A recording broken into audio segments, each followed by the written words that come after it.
Let's move on to Ukraine. There's a lot of news on this front. Just in the last 24 hours, we're going to start with a video of Vladimir Putin driving across the Crimea Bridge. This happened on Monday. Let's roll right now. B2, the video of Putin.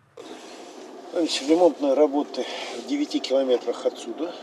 Левая, я так понимаю, в рабочем состоянии, но тем не менее нужно, она немножко все-таки пострадала, надо довести ее до идеального состояния. Да?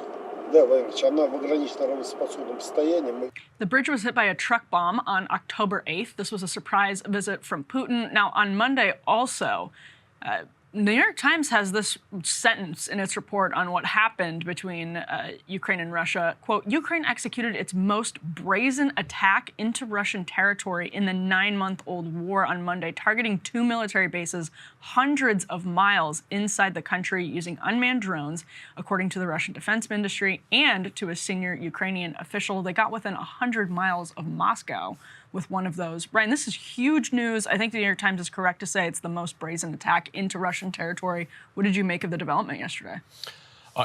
Just monster escalation, it seems like.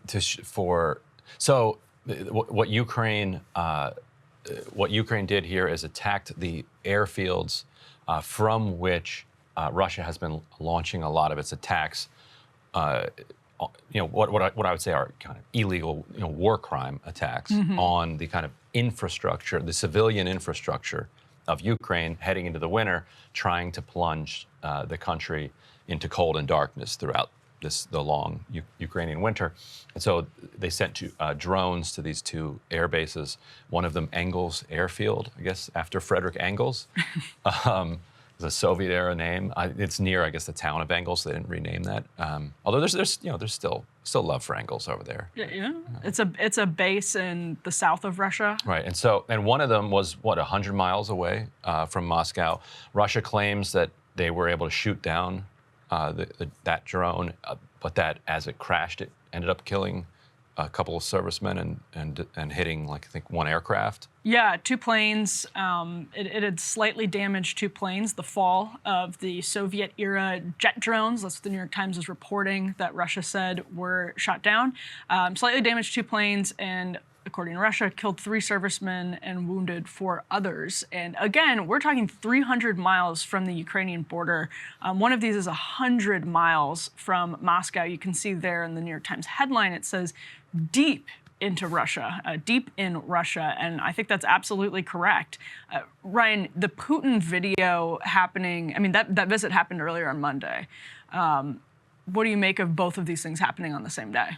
I thought Putin would use a horse, like ride a horse across the bridge. Isn't that kind of his thing? No, I mean, so that's his flex to try to assure the Russian public that that this is not going backwards for him. He's also there were reports in the Post at the Times that that Putin is building up bases in Mariupol, trying to strengthen his hold on key parts of Ukraine that they're currently occupying, even as they lose ground elsewhere around the country.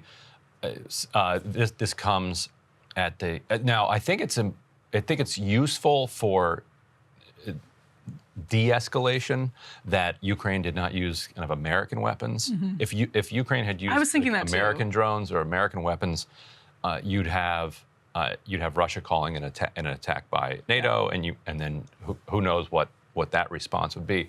I think it shows that Ukraine isn't really afraid of Russia escalating inside Ukraine, like Russia, and that so. Russia has played the card of humanitarian catastrophe by constantly attacking all of these power plants and other civilian elements of infrastructure. Then they don't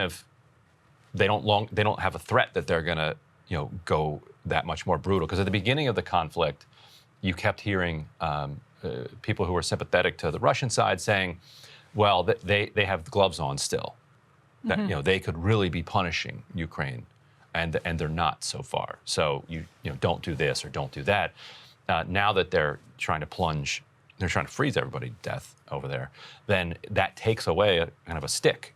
So I guess Ukraine is in a we don't have anything to lose frame. Now, certainly they do. There are still nuclear weapons that Russia holds, and the world has plenty to lose in a nuclear fireball if this continued to escalate. So to me, it shows the importance of actually getting this thing to the negotiating table, because you don't know. Any morning you could wake up with somebody stepping over a line that can't be walked back. Hey guys, ready or not, 2024 is fully upon us now, and Sagar and I have been brainstorming ways that we can really up our game for this critical election. Yeah, we rely on our premium subs to expand our coverage, to add staff, to upgrade the studio. We just want to give you the best independent coverage of this election, which is possible. So if you can help us out, become a premium subscriber today, breakingpoints.com, or the link is down here in the description video. It really means the world to us, and if you like what we're all about, this is the best possible way to keep us 100% independent, working only for you.